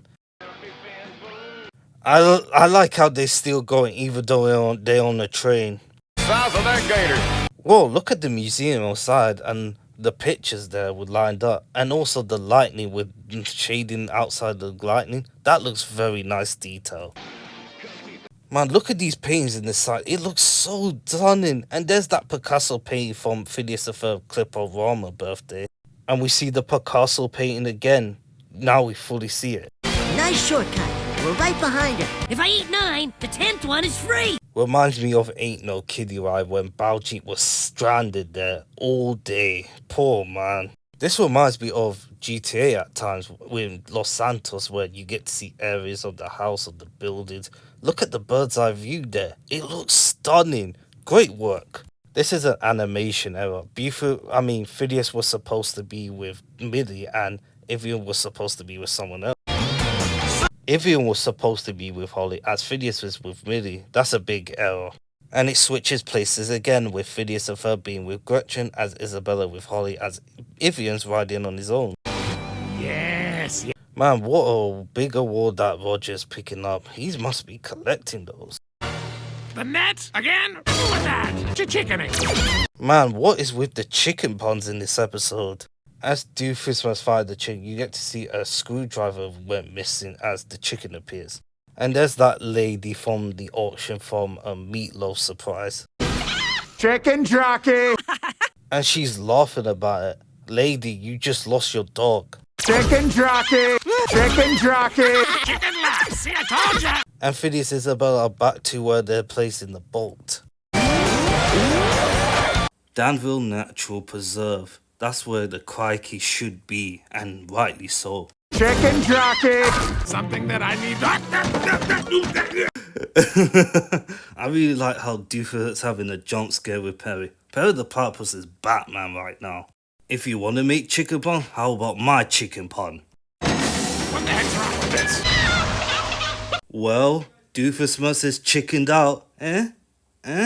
Alright. Or for 15 minutes, and when I get back, I find. Hey, it's the farmer and the farmer's wife again. Appeared in season 3 since Road Trip. One tonight, we could have the other one when your sister. And yet, the farmer's wife have a sister and an uncle. I guess chickens aren't as funny as I thought. About crikey to safety, you are one pretty awesome big sis. I like how Phineas and Ferb compliment their sister again for being awesome. That shows you how awesome brother is, even though Candace tries to bust them. Why are you sitting on a chicken? It's actually kind of funny. Lol, even Phineas laughing about the chicken ones just as Doofus must. Go figure. Yes, it is. Does not leave my person ever! Oh no! Candace, you could have said please and then show it to Mom. And Evian, you should have been nicer as well. There you are, Perry. All we've got to do is wait a couple of hours here with my backup. And he mentioned his brother Albert, even though he doesn't appear. But he does have a backup on his phone. I mean his laptop computer thing. Oh, that is disgusting. What a crock, right? Let's start with the chicken puns. The plot will get a chicken too. Plot A focused on Phineas and Ferb and the gang trying to find Croc, which was under the sewer, and they chased him back to Danville's treasure and whatever it is, and they found it. As plot B focused on Doofus replacing his brother's award for the chicken replacer there, for me, which is one of the funnest part of this episode, along with it, even though there are some a lot enjoyable what makes the episode fun. Characterization will get a 5. Everyone's on point with Phineas and Ferb and Candace finding the crikey, even though led them back to where it belongs, with Isabella and the Fireside Girls helping out very too, which is helpful. And I really like how Ivia takes a part of helping alongside of her as well, even though he refused to give Candace the tablet to show it for Mom towards the end. But overall, he was very enjoyable in this episode. And Doofus Perry duo with Doofus making chicken buns, which is funny, as well as Perry the Platypus flying along with him. Visuals, it's a 5. I know there's a lack of Phineas and Ferb's invention, but again, you don't need every invention, as they're going to find crikey by using bolts, as long with the song going around the chase through the art museum to the rivers and to the Danville place, which they put crikey there. It's awesome. And I really like how the chicken replacer was used. Everything else is very done. Importance, it's a 2. I know it's 2, but one of them being the chicken replacer. If you remember this, then it actually comes important towards Candace against the universe and Milo Murphy's Law, which is the best thing about it. It's a 5 as it's a 19 out of 25. Now, it is a surprising score. To me, it felt like an average episode, but it's still very good and enjoyable with the chasing and the chicken replacer there puns and that. On September the 7th, 2012, Chung Suk Lee and Mike Milo wrote an episode called Ferb TV. Phineas and Ferb create a TV receiver known as Ferb TV, which includes their own TV shows and commercials. Baljeet stars in the Ninja Doctor, the Giant Floating Baby Head, and the Kimberly appear in their own reality show. Buford acts as a temporary celebrity chief, and much more. Give it a chance. Oh, it's a little weird. And the first channel we start was Channel 2, Dr. Ninja Baljeet. The doctor? Yes, I am single. Baljeet, you are a kid. How are you supposed to be saying that? I think I sprained my ankle. Want your brain? I like the human morphs into an alien or octo. You can see the hand start as it goes into a face. Detail. Shape-shifting alien. And looks like I was right. It is aliens. I was about to say octopus, which I did, but aliens. I know it's a TV show or whatever. Baljeet has some strong throw with his hands. See? And he's shown he got some fight moves. Did Baljeet ever train to fight martial arts or something? Dr. Ninja Baljeet, in color. I thought he was going to say HD or Demand, but in color, suits well. Klimpaloon and Giant Floating Baby Head Himalayas, Klimpaloon and Baby Head. With tonight's guests, Dave and Jim and the Tri-State Whimsy Jugglers. They have backup trousers for Klimpaloon and Babyhead. just like Doofenshmirtz. Pimpaloon and the inexplicable giant floating baby head. And we are in Channel 4, which was focused on Susie and the Norm.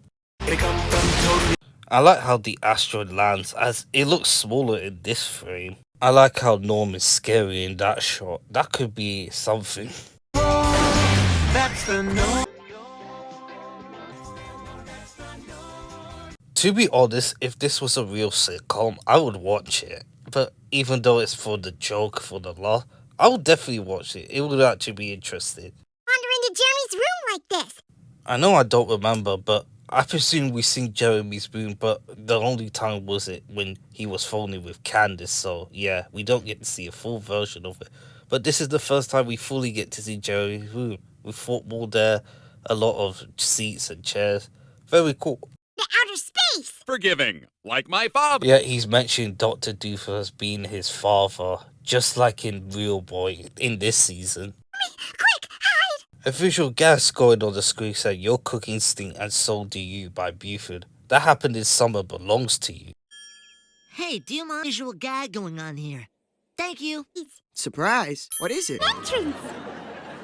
They're also laughing guys that was in televisions that we used before, the Big Bang Theory, and one of them being Friends. Guacamole. He said that. To be honest, it doesn't quite fit, but we do get guacamole in season 5.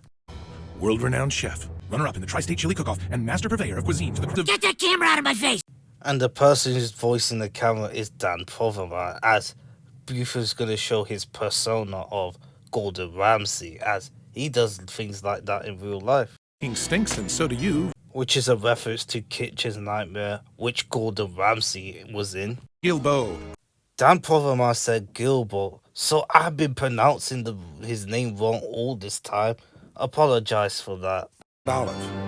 And also Andre Gilbert appears again. The last time we seen his face was it when he broke Linda's phone. This fall, Cat Car. We all know this is a reference to Night Rider, and also the song was used was in Doofenshmirtz. Was it in season 2, Nerds of a Feather? It's a lot like a cat. Roger Doofenshmirtz. Puss in Boots, which is a reference to Puss in Boots. Smelling, and for some reason. This is just like Puss in Boots, with when Perry and Doof hit someone, an explosion comes. Her nibbles.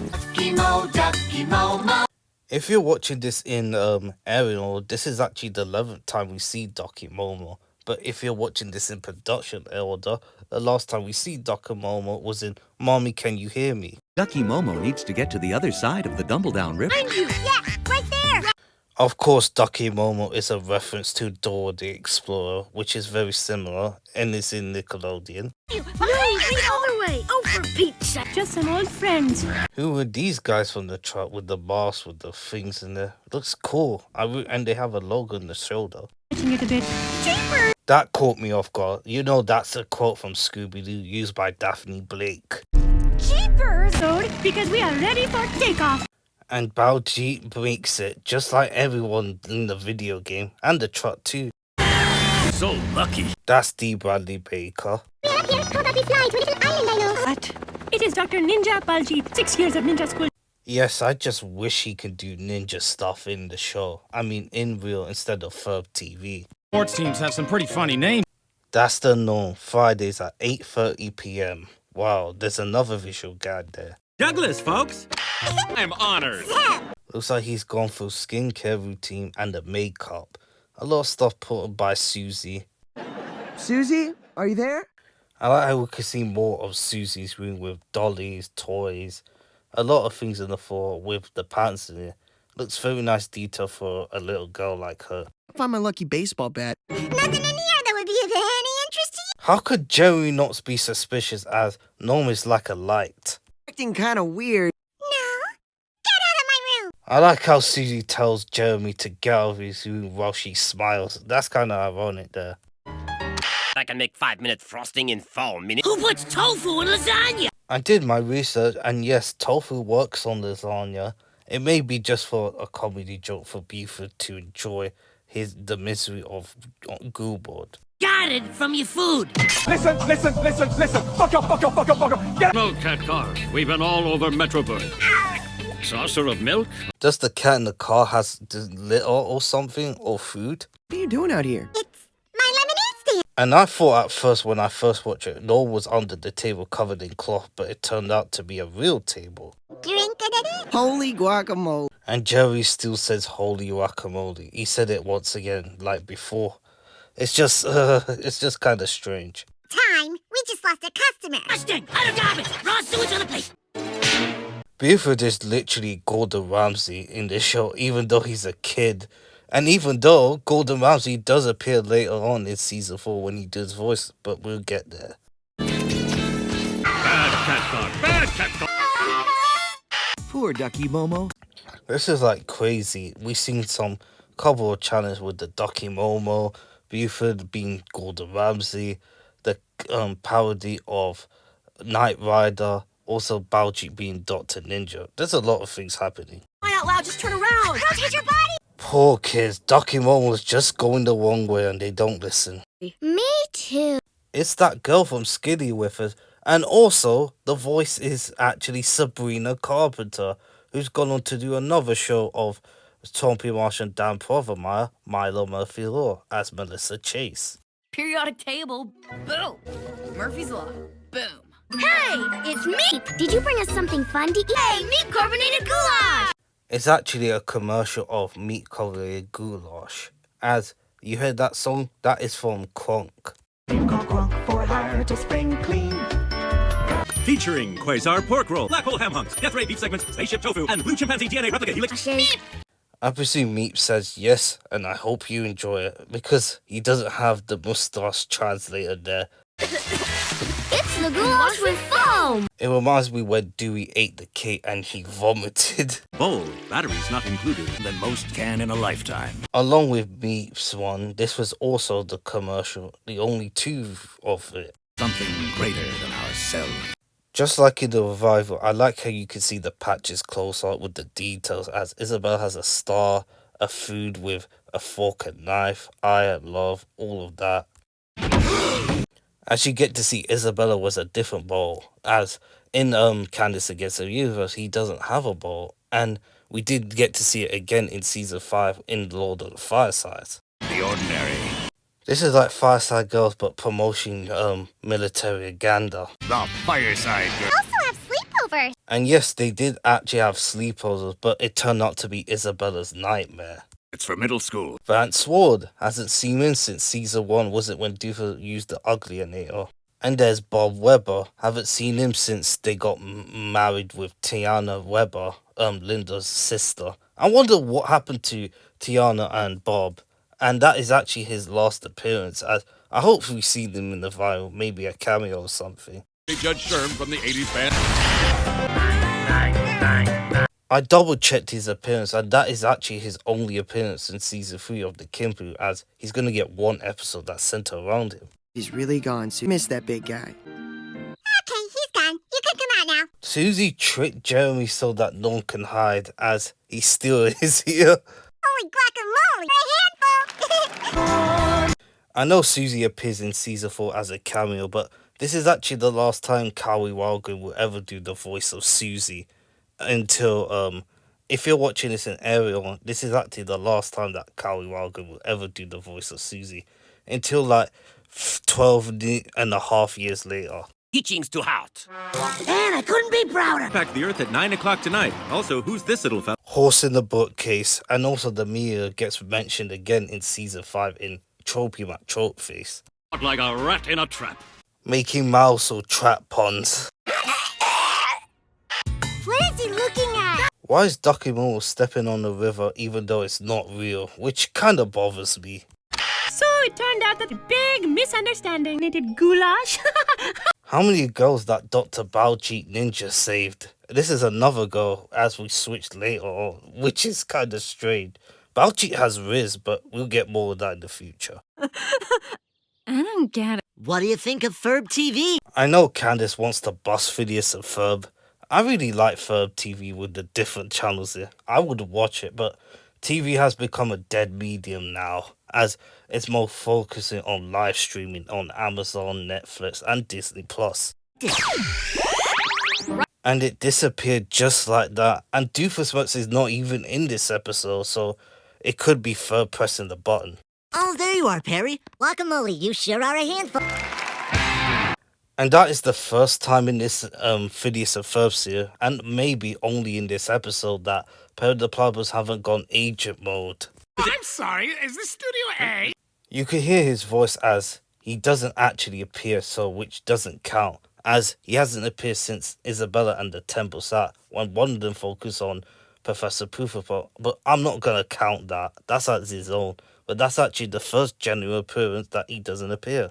You just wanted to get into this episode. No! No! Yes. It's either Ferb TV or is it breaking the fourth wall? I think it's breaking the fourth wall. Batteries not included. Batteries not included! Out! Well, that's very different compared to the other episodes, but the plot will get to. I know the main downside is Doofusworks and Perry not being in this episode, even though Perry appears in the end, but not as a secret agent. But overall, you don't need every episode to have Doof and Perry find each other over and over again.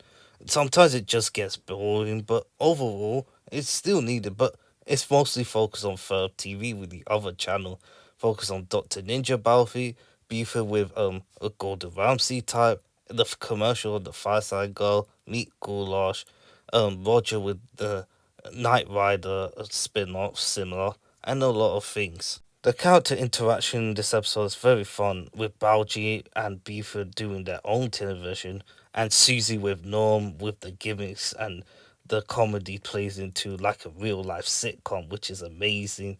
Also Roger having his own show, as well as the Goulash and Isabel having a comical show, along with the Kim Balloon and Balloony. Everyone else had the interaction, even though it was switching channel to channel.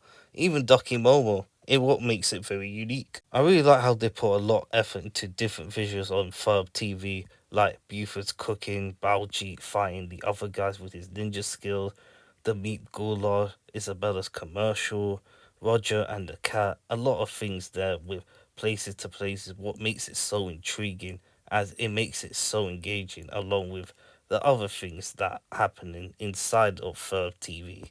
Two for importance, but it's not recognizable. But overall, who needs importance anyway when you got a very good Ferb TV with a different format episode? What makes it very unique for it, with the songs, the television, the jokes, everything of what it needs to be. Entertainment, do I need to say anything, as it gets a 19 out of 25. The concept was interesting, and the creativity they put in a lot of things in Ferb TV, what makes it so great for its own. Very good stuff. Anthony Gilbert and Kaz were on an episode called Mom's in the House, premiered on March the 2nd, 2012 on Disney Channel US, and it will be a short breakdown this time. When Phineas and Ferb can't find Perry, they decide to create a Peritonic 3000, a mechanical shutter that can assume any form. Candace takes a different tactic on busting her approach by using a new technique that keeps Phineas and Ferb from finishing their project. Meanwhile, Doofus invents a duplicate Layer 2 so that he can duplicate his own head and supposedly make himself twice as smart. Heads I win, tails you lose. As Linda goes to the store to pick up some food, Phineas and Ferb trying to find Perry as he has gone missing again. Tronic Perry with flashing eyes, hail action. Ferb, you anticipate my every need.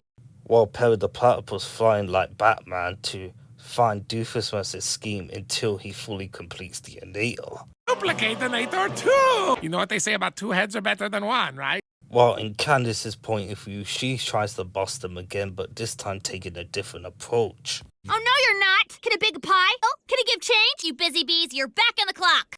Which is a smart method for Candace to tell her brothers to add improvement while to stall them so that she can get her mom to bust. And the song is called Peritonic, known for similar things with Peritonic 3000 that the boys created. Even Linda was in the house, which the title says, but it's only been less for 2 minutes, which can be a bit misleading, but maybe not for the least. But Linda goes to pick up groceries again. And the song was the only time that Phineas and Ferb were in the Platonic, as they build improvement thanks to Candace delaying to make sure that Linda comes here to see it. And that is kind of underwhelming to me. As my favourite part was the plot B with Doof and Perry using different faces and hands with the duplicate and and there are plenty good jokes in this part right here. My licking they'll never forget. That tickles. Quit. Get off! Even though they find each other in every episode, I like how they keep it fresh and unique, just like the previous couple of episodes at times. While a long battle came with the heads and the hands, Perry the Platypus took care of it by destroying the self-destruct button again, equaling Phineas and Ferb's invention disappearing once again. The plot is simple but effective, as it focuses on Phineas and Ferb building the Paratonic 3000, as they only get to ride it on the theme song and that's it, which is only frustrating, as Plot B has a more interesting dynamic with Doof and Perry by using heads and hands with the Duplicator, as it turned out to be very unique and very fresh.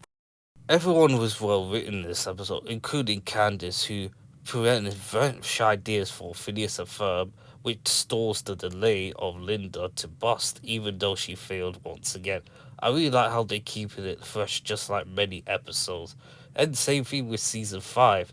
And I really like the dynamic duo of Perry and Doof fighting with different things, as not as the same as before, but using the native with the head and the hands with the duplicate native. The visuals has many great episodes, but this isn't one of them. There are plenty with the Platonic 3000 with the soul, and Perry and Doofus were using the duplicate native to fight each other, which is great, but not as much as it goes through it, with the Periodonic as never used as much, as it focused on Candace and Linda, which is great for the character development, but the pacing just felt slow and there was nothing there for it.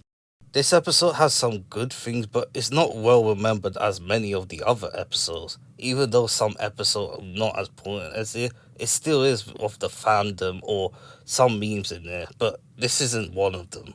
While you can't knock down the entertainment side of it, as Phineas and Ferb always produce consistency of it. Season 3 has a lot of bangers, but this is one of the weakest episodes, along with Hairspray and Mommy Can You Hear Me, but it's the least of the weakest episode for me. But if you want to rewatch it, then for fun and entertainment, then this episode will suit you. Round. Cause we'll never know what he was going to say! Oh yeah, that.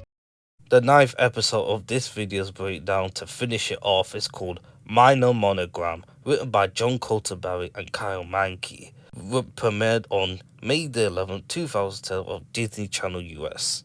With Fall Around the Corner, Phineas and Ferb decide to invent Sphere, a colourful world of a giant leaves, piles, and gourds. Meanwhile, Dr. Doofus is monitoring Rodrigo, a budding student of evil. Unfortunately, Rodrigo is truly evil, and when he captures Dr. Doofus and Agent P, it's up to Major Monogram's son, Monty Monogram, to save the day.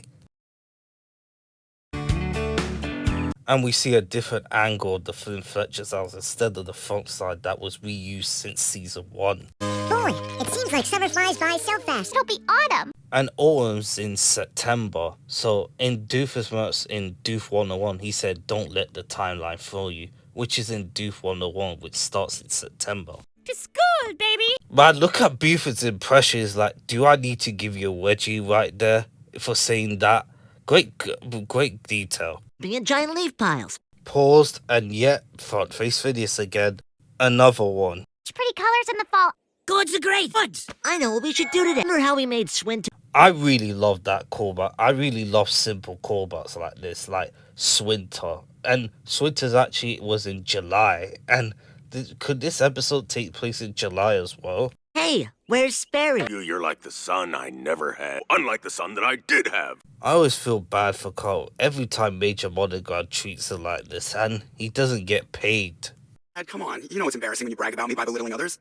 And this is the first appearance of Monty Monogram. Those who don't know, I already did a breakdown in season 5 in the episode called The Aurora of the Perilous, which was Monty Monogram's first appearance since Save Summer, or in Druso still win because it's chronologically the last episode, which takes place after the summer. So this is actually Monty Monogram's first introduction, and I've already explained it in the other breakdown. Yeah, good to see you, Agent P. Oh, we get a flashback episode how Monty Monogram first met Agent P. That would be cool. School without a cool acronym. So he graduated from high school, so he could be around 17 and 18 at that time. So Vanessa's actually 16, which is iconic. No, my father was in the agency and he into following in his footsteps. He mentioned his father again, but he did actually send him to the academy. Don't want to go to the academy, Daddy. I'm not your father, and it's been decided. Acrobat. So that explains... Yeah, Monty Monogram, don't have to give up my dream of becoming an acrobat. You can be anything you want to be. He does questioning his son wanted to become an acrobat just like him, but it's up to the kids' choices on how to make their future lives. It's hard to follow their father or mother's footsteps, even if it's as easy like a company or a billionaire. But I like how people choose different directions on their own path, and Monty Monogram wants to do that. Sir, I'll become an acrobat. Agent P, stop doof. More important than me? I like the jingle. I do really skip because I want to avoid copyright, but I'm going to try and edit that. Doofenshmirtz Incorporated. All that money we spent on acrobat training. The game is more important than me? That's it! So over, Johnny! And that's the end of Johnny and Vanessa's relationship since season 1. To be honest, I don't really care about Johnny and being with Vanessa. I prefer if they be friends together, which we've seen in Doof 101, but he does become a drama king that. But it gets brought up again once we get to there. So that's the end of Johnny and Vanessa. He breaks up because of a video game. Quite a similar thing in another show. Get away from me, you wicked sheepy! Difference between Phineas and Ferb and Ben 10 when they handle relationships. Phineas and Ferb knows how to handle relationships very well. Even this show has a comedy sketch show. And it's not focused on a driven show. It's more of a comedy show. And Ben 10 is a driven show, but it doesn't know how to handle relationships very well. Apart from Kevin and Gwen. But some of it will be another time. Introduce Rodrigo to you. Science school in the fall. What a coincidence. Phineas mentioned about building Spore, but Doofenshmirtz mentioned about 4 as well. This could be taking place last year. Odd. That you seem rather unique. Rodrigo is voiced by George Garcia, who's mainly known for playing as Hugo Reyes from Lost, Shirley. Johnny, he's such a boy. Ambition, no depth. To be honest, that is true. We don't see a lot of things with Johnny, apart from when he played the guitar or a lot of things happening with like the Caribou Lodge, but he has no depth. Boy types. I like how Rodrigo smiles as he hears about Vanessa with Johnny, which gives him an idea that they can be together. I actually realized the smile on this one. He looks very evil. Once we get to the next one, he reveals it all. Evil. That is so sweet. Like I repeated all the time, Doofenshmirtz may embarrass his daughter many times, but Doofenshmirtz and Vanessa do care each other no matter what. What makes a father and daughter relationship between the two is brilliant. Rodrigo's like, he could be the one that is, but it's not the fully case here. He did try to ask her out, but we'll get to that scene soon. You can't! That's Phineas's tree! And Ferb, it's just like the Haberdasher episode. She talks about Phineas, but forgot about Ferb. I can't wait for Phineas to see it. And Ferb. And Ferb. This fall season's fashion and rapid leaf production accelerators. As you can see, the leaf grows as it changes to different color, just like in the autumn. Ooh la la, Monsieur Fletcher. That's what Ferb is, man of action. And they're gonna fill it with leaves in the backyard, growing bigger and bigger. Stacey, I gotta call you back. Leaves all over the door. Let's dig in here and, I'm literally surprised the leaves didn't fully fall off here, as Candace is literally just digging herself in to find Phineas and Ferb. Whoa, that is some one big pile of leaves. Story is what drives an evil scientist. But he does, of the what does he do?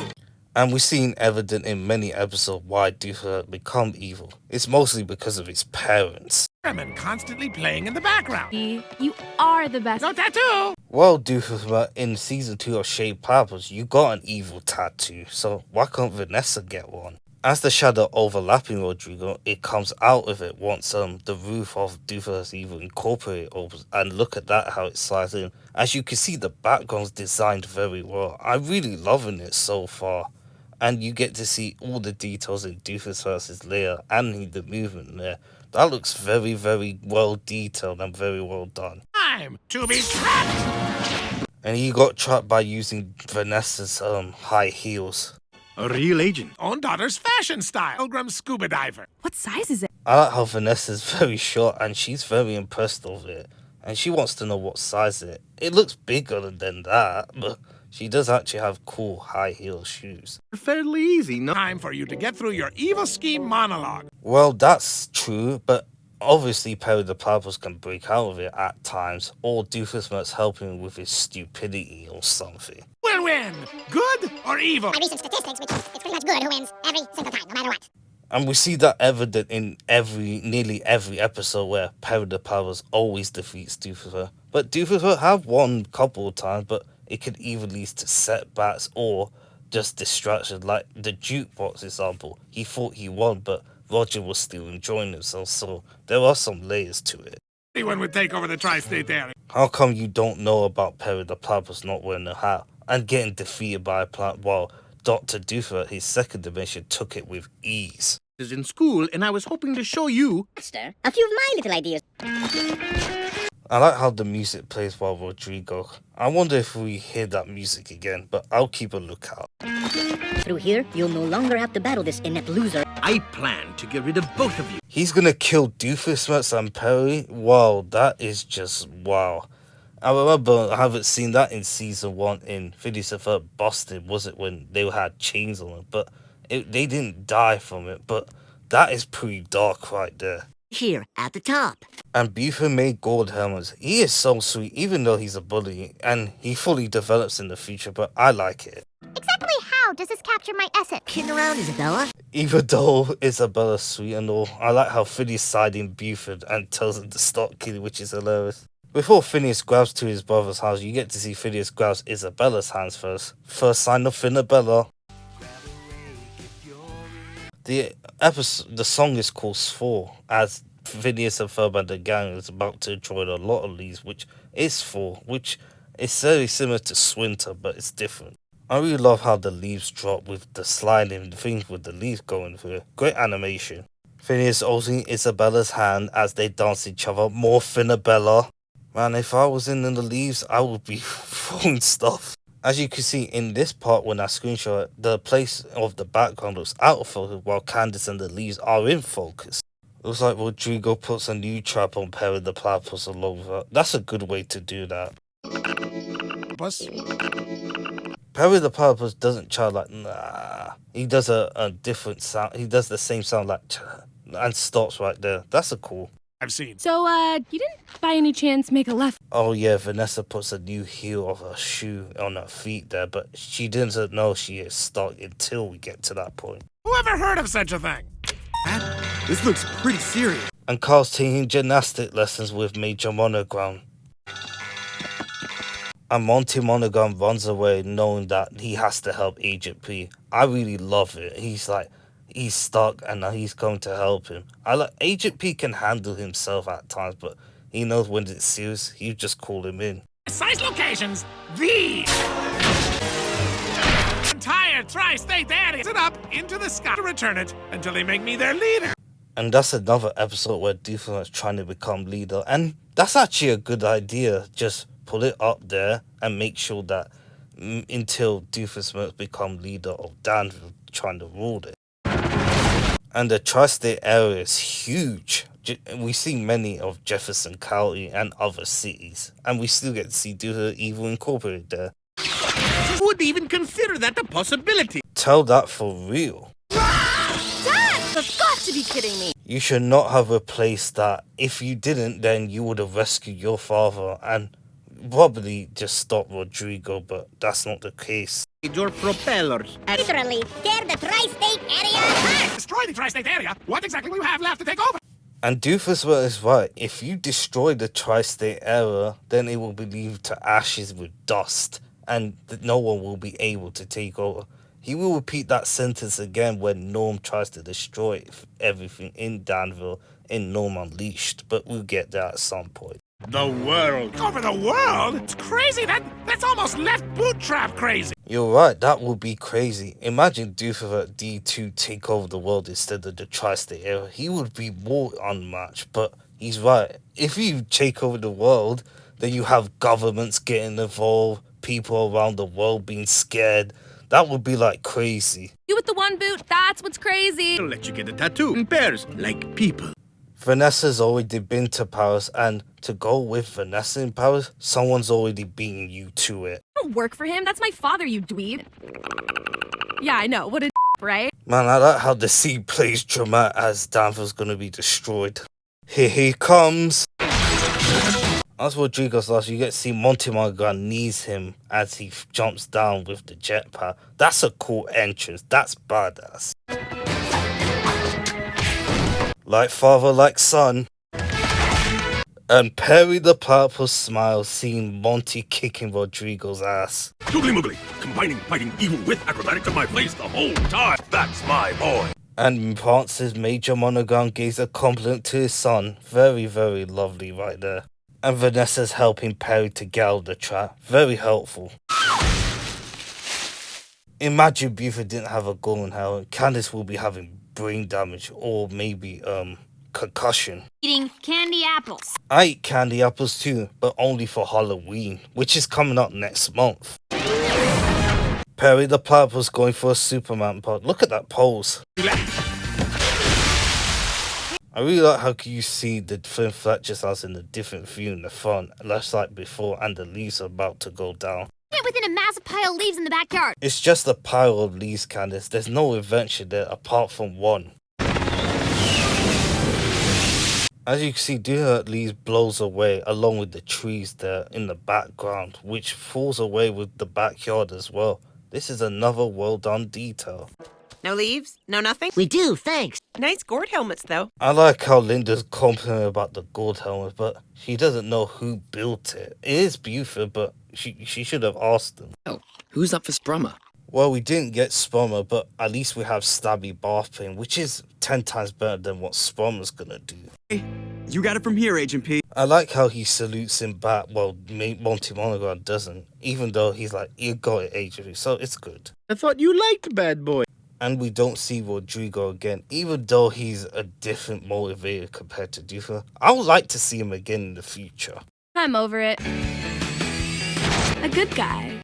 And that is the start of the Monty and Vanessa relationship. We don't get much in this episode towards the end, but when we see them again, they will be in the cafe, but we'll get to that very soon. There are some that likes Monty and Vanessa, including myself. Many people lied. Some don't like Monty and Vanessa because Monty's used as a plot device for Vanessa at times. As there was not the case, we've seen evident in Save Summer where Monty can handle himself without Vanessa. I like some episode with Monty without Vanessa, and with Vanessa, it would balance things out. Man, look at Perry's reaction. It is so hilarious. That always been in the back of my mind for years, where every time I see it, for memes or a lot of stuff in the internet. This is so hilarious. The plot will get free, as Phineas and Ferb building autumn with leaves similar to winter back in season 1, as with leaves covering all around the backyard, as everyone else is having very fun.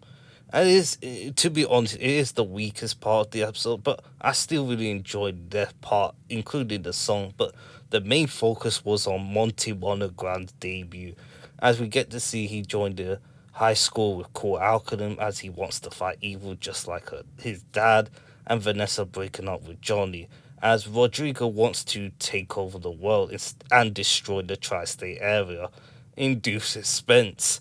And Perry the Platypus assisted Major Monaghan Monty Monaghan, and helped defeat Rodrigo while Perry took care of Doofenshmirtz. As the last scene, we see Vanessa looking at Monty Monaghan as Perry shot, and that builds up to a relationship between the two throughout season 3 and season 4. Characterization will get a 5. Everyone's well written in this episode, including one of them being Buford, who gave them a lot of helmets to protect their head while going into the league, which is very sweet, with Candace going in there to bust her brothers, and she does her bit as well. But that's not just the main focus, as it's focused on Monty Monogram, as he wants to fight evil just like his dad, and he goes there to help Agent P defeat Rodrigo and Doofenshmirtz. And Rodrigo, he's a different motivation compared to Dr. Doofenshmirtz, as he wants to take over the Tri-State Era, but Rodrigo wants to destroy the Tri-State Era and take over the world, and to kill Perry and Doofenshmirtz is pretty dark. It shows you the evidence of what's his character is. I wouldn't mind if they bring him back, and Vanessa too. I like how she be very sweet towards her dad after breaking up with Johnny. She played a huge part of getting Perry out of a trap to defeat her dad, and we're going to see more of Monty and Vanessa in the future.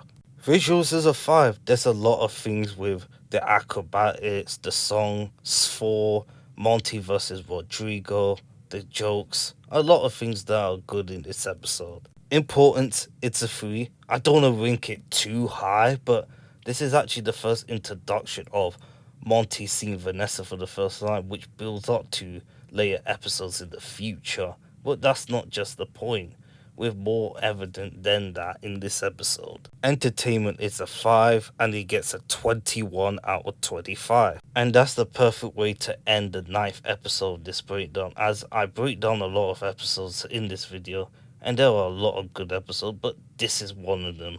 This is well written. Monty, a new character appears, new fighting dynamics, and a lot of things to enjoy.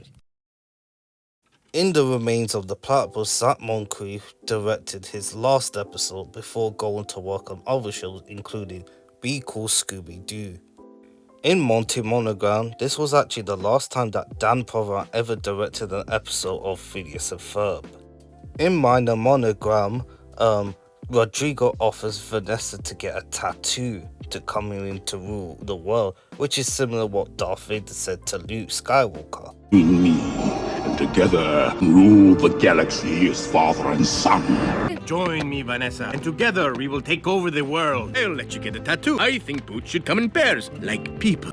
In Follow Love Fridays, the first premiere back in 2011, including a rerun of Phineas and Ferb Christmas Vacation, along with Good Luck Charlie and Austin and Ally.